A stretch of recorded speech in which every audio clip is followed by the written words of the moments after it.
rather unfortunate. Would you agree? Hold on. Here is what I'm talking about. Doctor of Medra, sit down. Doctor of Medra, sit down. It's me. That's evidence. No one was pleased, will be pleased, or should be pleased upon hearing that. But who said that? Social media commentary lays the blame on former Lands Minister Abu Jinapor, an accusation he flatly denies. It is totally false. I did not even follow the proceedings which is supposed to have emanated into these very unfortunate statements. I have a lot of respect for him, and I have a lot of respect for his family, particularly his daughter, the Honorable Member of Parliament, Dr. Senator Rollins, and I will never utter such words. So who uttered those words? A further probe into the CCTV footage of that day as to whether we will ever find out the culprit. Time will tell. The majority leader, you saw the person. We are going to come to your matter. You can't use diplomacy to lie to anybody in Parliament. The NDC front, you people saw the person who made the statement. The NDC group in Parliament, the majority side, you were watching Afinyo speak. You people saw. The NDC leader in Parliament, Mr. Yaraga, you saw the person. Don't come and play diplomacy with this. I respect you a lot, but some person respecting Andy Ochna. Sit there and don't release a statement. The majority caucus saw who said that. You cannot protect criminals, or else we will treat you all as criminals. I'm sending this message to the majority leader. You were sitting in the front, you were listening to Afinyo. You are a cool, collected person. You were paying attention. You saw the person who made the statement.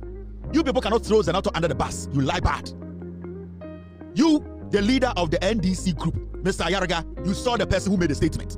Your chief whips who were with you, they saw the person who made the statement. Majority of you NDC MPs who were on the right, you saw the NPP person who made the statement. We are giving you till Monday. You need to release a statement because you know. Someone like Abu Jinapor, we know he did it. Someone like Abu Jinapor, he made the statement. We want you, the NDC, the leader of the NDC, Ayaraga, your respect from Monday. And I will say your respect, man, and I say the respect, man. We will dirty you. We will make Ghanaians understand, say, NDC now will lead, you are just a criminal as the NPP. Prove to Ghanaians that almost selected to protect their party and protect Ghana. I'm sending a simple, respectful message to the leader of the NDC in Parliament. It's simple. Abu Jinapor, look at the comment he passed in Parliament. I confirm. Look, you confirm so no. I think Abu Jinapor. Let me tell you. You see, trying. Abu Jinapor, Abu Jinapor ma memma. Okay. Nanado's children, President Nanado's children, should not be punished because their father didn't treat the nation fairly. Because President Mahama will be out, but his children will still what? Be in this country. President Rawlings' children must not suffer ridicule because President Rawlings is dead. We should not allow it to happen. If he doesn't apologize to the children of President Rawlings, we will not sit down and allow that to continue. We are a political party. The first thing is, as I say, let's stop this pretense of. You see, it's even insulting if he comes to say, sir, he didn't say it. It's insulting and disrespecting. Will you be surprised, Look, but not another person? And sometimes we get it wrong. When you get it wrong, be candid enough to say, sir, I'm sorry. Also be attack President Akufo-Addo. If a house arrest is placed on President Akufo-Addo because of the things he has done, which may happen one day, President Akufo-Addo's children must not be punished. They are human beings. Abu Jinapor's children must not be punished because of their father's behavior. President Mahama's children should not be punished because President Mahama was a president. Why should we sit down and you call somebody a murderer, a former head of state? Yanko Bisana Nado, the driver now within the period of losing election and transition, your friend appear. They should go and ask him. I see. So you see, let them not create animosity and confusion, because we have so much we are holding on them. And those of them who think that because I have friends in NDC, I can now go scot-free to misbehave, they should go back and consult their gods. Back to the MP for Damongo and former Minister for Lands and Natural Resources, Samuel Abu Jinapor. Thanks for joining us again, sir.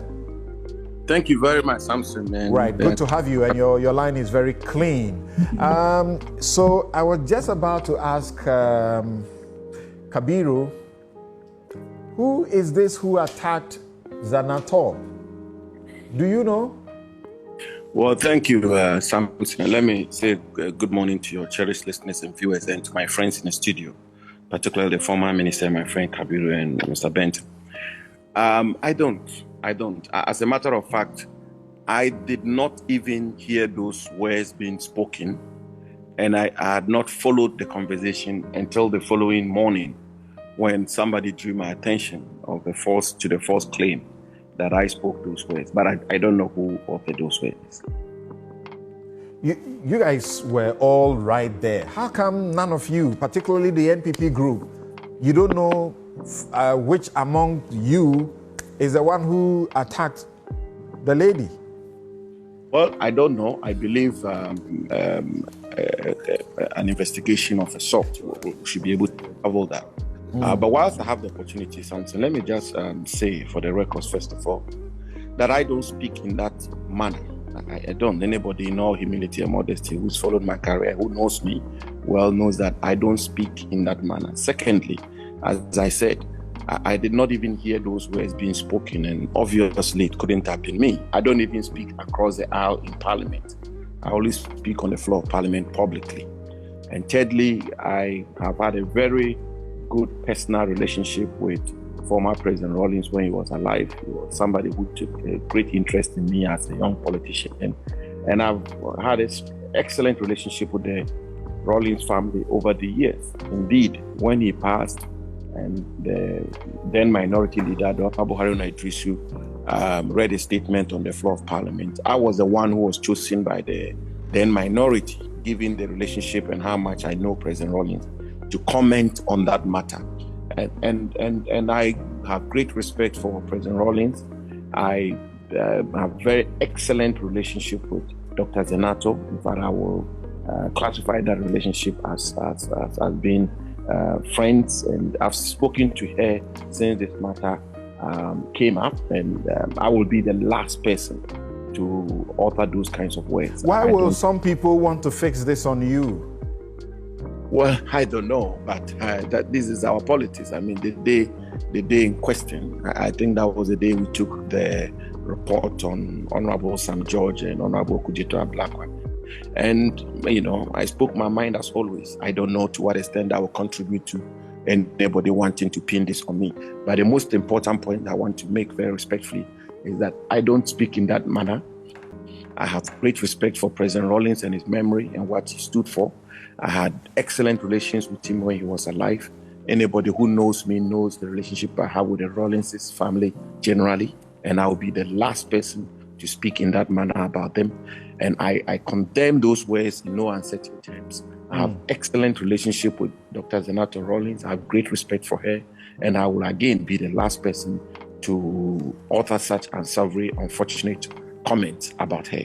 So, having decried those comments, you would want that whoever made it be found out and punished, right? I fully subscribe to that, which is why I welcome the call by the Foundation of Jerry Rawlings and the for the Speaker to investigate it. This is not difficult to find out. Even a forensic examination of the audio, of the voice, whoever made those comments and whoever authored those words deserves to be punished. No two ways about that. But don't you have a responsibility as a minority group to disown this person if you are people of integrity, honorable in the House?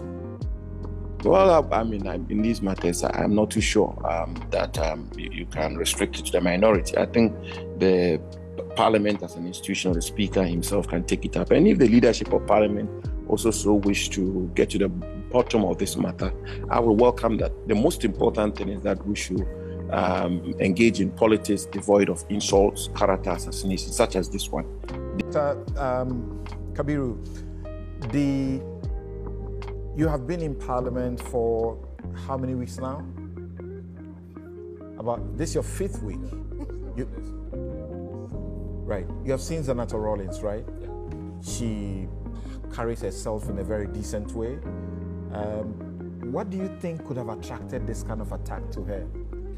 Yeah, so thank you very much. I think that in this discussion, people have not asked this question, and what probably might have prompted that comment.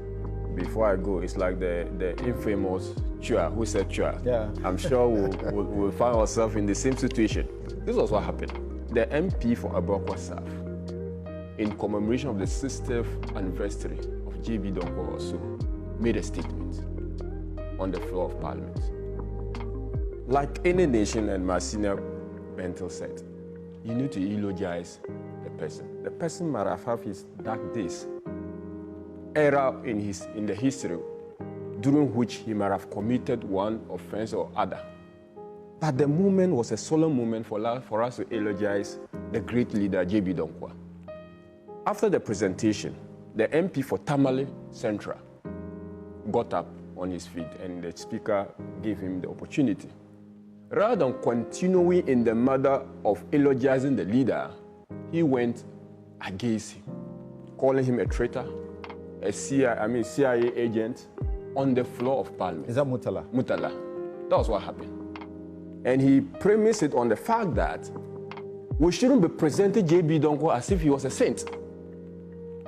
And that JB Donkor was a CIA agent, and he referenced a book authored by an opinion shared by an author as his source. That created confusion. A reference to that book on News File about a decade ago brought trouble and got Gabriel Sridako walking out on set. Exactly. So he repeated the same thing, and that sent the House in confusion. But sitting by Mutala was Senator Rollis. People out of chaos were offering Mutala's mic. Senator was the one owning the mic for him to continue. In other words, Senator was urging and abating in those orders. And the professor saying that if you stay in a glass house, don't throw stones. That was what prompted the comment by that person. Because those of us sitting down, I had it in my mind, like, look, Senator, don't seem to be cheering up Honorable Mutala in this discourse. Because if we are going to read the history, or if you are going to eulogize former President Flight Lieutenant J.J. Rawlings, someone in this house may be tempted to go into the dark days of President Rawlings. So this is what caused whosoever said that to make that comment. It was unfortunate. I will not sit down here to justify that particular comment.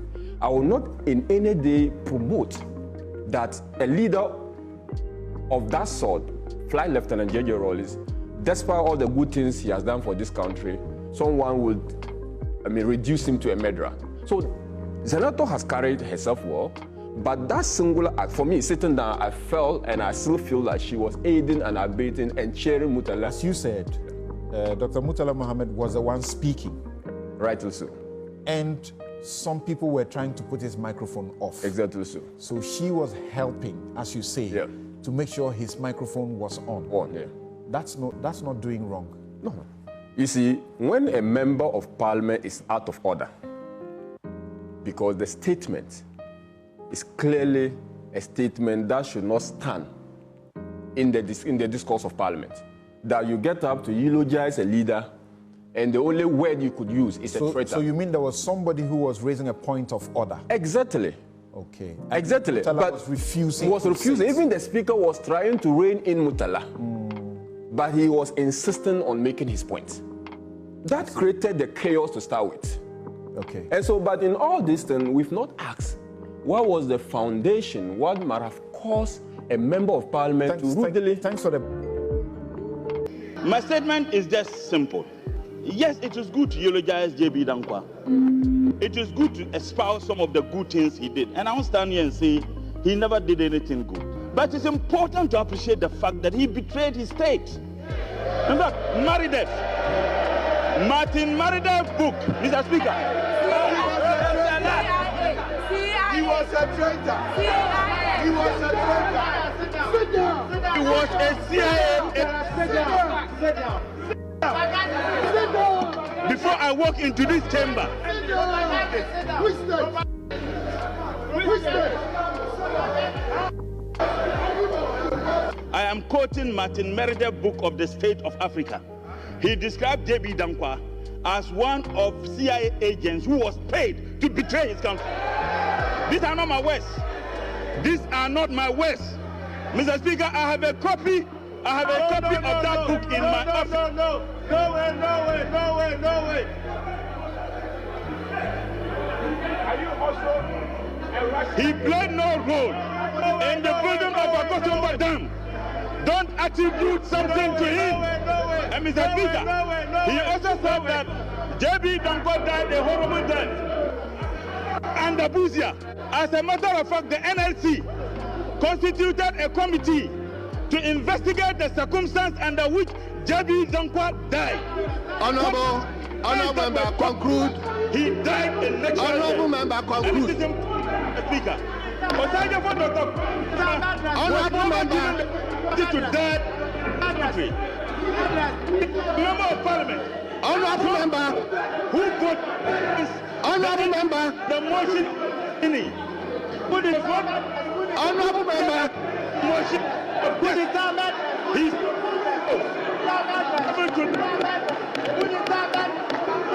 honorable member.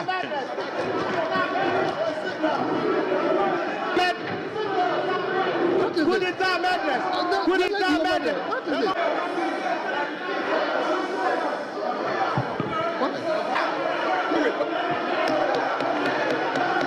Hey, Madras, children of Madras. Honorable member, take your seat. Madras, I'm not taking anymore. No. Soviet spies. Soviet and Russian spies. Madras children.